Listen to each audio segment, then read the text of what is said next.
Ganito ang gawin mo kung nagkakagulo sa hatian ng mana. Kung nag-aaway-away na kayo sa lupa ng magulang o lolo't lola ninyo, kalma lang muna. Huwag agad sa sigawan, sa dokumento muna. Una, hanapin kung may lumang partisyon o kasulatan ng bentahan. Kapag may pirma ng mga tagapagmana, yan na ang basihan.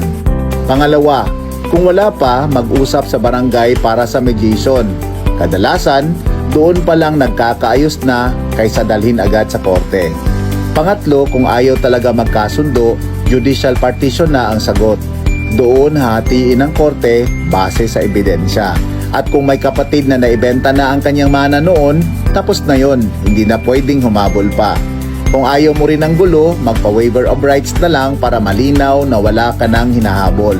Ayusin ang papeles, hindi ang damdamin. Mas tahimik ang pamilya kung legal ang dokumento. Sana'y nakatulong ang tip ko. Huwag kalimutang mag-like, mag-share at mag-follow. Ako si Mr. Broker. Maraming salamat.